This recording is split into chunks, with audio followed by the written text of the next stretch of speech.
ಕನ್ನಡಿಗರ ರಕ್ಷಣೆಗೆ ಕ್ರಮ ಅಂತ ರಾಜ್ಯದ ರಾಜಕೀಯ ನಾಯಕರು ಕೂಡ ಹೇಳ್ತಾ ಇದ್ದಾರೆ. ವಾಪಸ್ ಅವರನ್ನ ಕ್ಷೇಮವಾಗಿ ಕರೆದುಕೊಂಡು ಬರ್ತೀವಿ ಅಂತ ಏನು ಹೇಳಿದ್ದಾರೆ ಅಂತ ನೋಡಿ.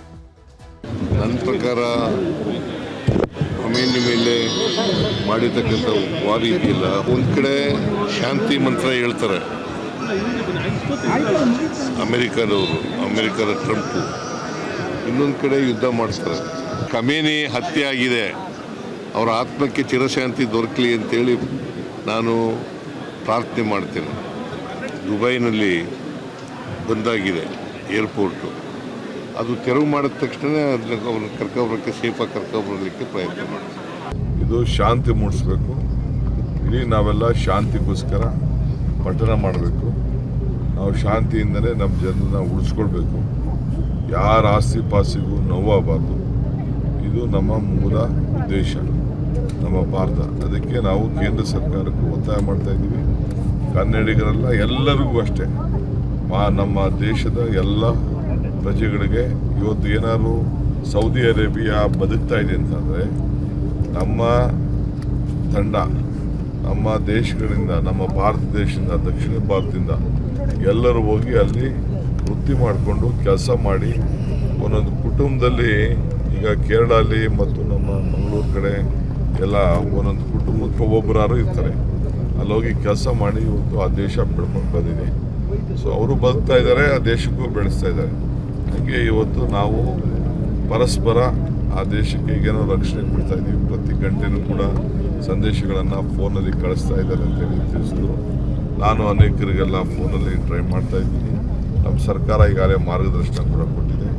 ಸೊ ನಾವೆಲ್ಲ ಕೂಡ ಇವತ್ತು ಶಾಂತಿ ಕಾಪಾಡಲಿಕ್ಕೆ ಗಾಬರಿ ಆಗಬೇಡಿ ಅಂತೇಳಿ ನಾವೆಲ್ಲ ಮನವಿ ಮಾಡೋಣ.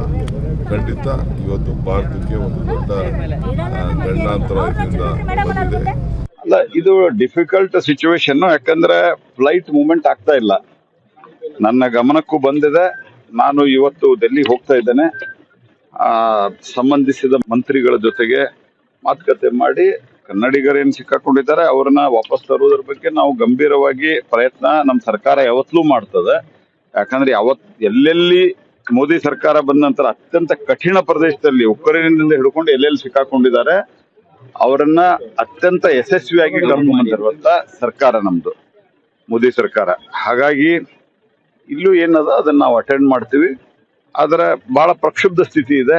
ಹಿಂಗಾಗಿ ವಿಮಾನವನ್ನ ಟೇಕ್ ಆಫ್ ಮಾಡೋದು ಡೇಂಜರಸ್ ಸ್ಥಿತಿಯೊಳಗಿರುವಂತಹ ಸಂದರ್ಭದೊಳಗ ನಾವು ಅಲ್ಲಿನ ತಾಂತ್ರಿಕ ವ್ಯಕ್ತಿಗಳು ಏನ್ ನಮ್ಗೆ ಸಲಹೆ ಕೊಡ್ತಾರೆ ಅದರ ಆಧಾರದ ಮೇಲೆ ಆದಷ್ಟು ಬೇಗ ಅವ್ರನ್ನು ಕೂಡ ನಾವು ಸುರಕ್ಷಿತವಾಗಿ ಕರ್ಕೊಂಡ್ ಬರೋದು ನಮ್ಮ ಪ್ರಥಮ ಆದ್ಯತೆ ಆಗಿದೆ. ಕನ್ನಡಿಗರಲ್ಲಿ ಸಿಕ್ಕಾಕೊಂಡಿರೋ ದುಬೈನಲ್ಲಿ ಸಾಕಷ್ಟು ಜನ ಫೋನ್ ಮಾಡ್ತಾ ಇದ್ದಾರೆ.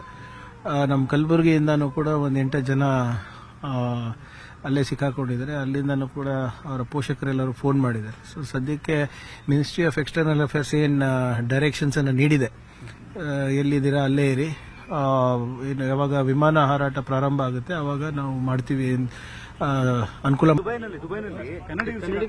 ಹೌದು, ಈಗ ನನಗೆ ಕೆಲವು ಮಾಹಿತಿಗಳು ಇನ್ನೂ ಬರಬೇಕು.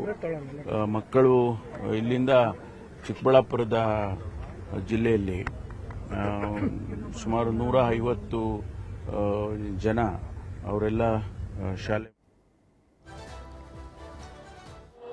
ಇದು ಖಮೇನಿ ಹತ್ಯೆಗೆ ಖಂಡನೆ ವ್ಯಕ್ತವಾಗ್ತಾ ಇರೋದು. ಇರಾನ್ ಜನ ಬೀದಿಗಿಳಿದು ಹೋರಾಟವನ್ನು ಮಾಡ್ತಾ ಇದ್ದಾರೆ. ಟೆಹರಾನ್ನಲ್ಲಿರುವಂತಹ ವಿಶ್ವವಿದ್ಯಾಲಯದ ಮುಂದೆ ಶಿಯಾ ಮುಸ್ಲಿಂ ಸಮುದಾಯದ ಆಕ್ರೋಶ ಇದೆ ನೋಡಿ. ಲಕ್ಷಾಂತರ ಜನ ಜಮಾವಣೆ ಆಗಿದ್ದಾರೆ.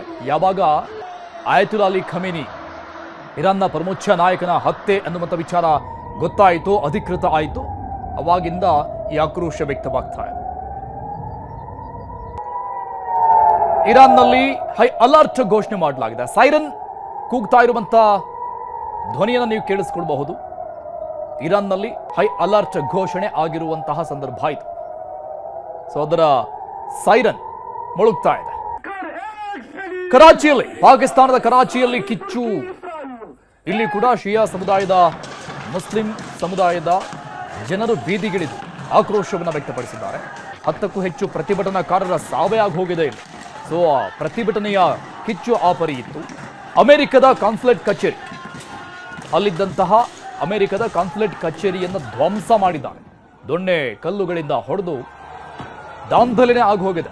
10 ಜನ ಸಾವನ್ನಪ್ಪಿದ್ದಾರೆ ಈ ಗಲಾಟೆಯಲ್ಲಿ, ಪ್ರತಿಭಟನೆಯಲ್ಲಿ.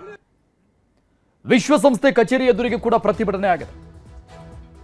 ಪ್ರಪಂಚದಾದ್ಯಂತ ಒಂದಿಷ್ಟು ಭಾಗಗಳಲ್ಲಿ ಈ ಆಕ್ರೋಶ ವ್ಯಕ್ತವಾಗ್ತಾ ಇದೆ. ಖಮೇನಿ ಹತ್ಯೆಯನ್ನ ಖಂಡಿಸಿ ವಿಶ್ವಸಂಸ್ಥೆ ಮುಂದೆ ದೊಡ್ಡ ಹೈ ಡ್ರಾಮಾ ನಡೆದಿದೆ. ಕಾಶ್ಮೀರದ ಬಂಡೀಪೋರದ ದೃಶ್ಯ ಇದು ಈಗ ನೋಡ್ತಾ ಇರೋದು. ನೋಡಲ್ಲಿ ಮಹಿಳೆಯರು, ಪುರುಷರು ಎಲ್ಲರೂ ಕೂಡ ಬೀದಿಗಿಳಿದು ಹೋರಾಟ ಮಾಡ್ತಾ ಇದ್ದಾರೆ ಕಾಶ್ಮೀರದ ಬಂಡೀಪೋರದಲ್ಲಿ. ಇನ್ನು ವಿಶ್ವಸಂಸ್ಥೆ ತುರ್ತು ಸಭೆಯಲ್ಲಿ ಖಂಡನೆ ವ್ಯಕ್ತವಾಗಿದೆ. ಅಮೆರಿಕಾಗೆ ಇರಾನ್ ಕಠಿಣ ಸಂದೇಶವನ್ನ ರವಾನೆ ಮಾಡಿರುವಂತಹ ವಿಚಾರ.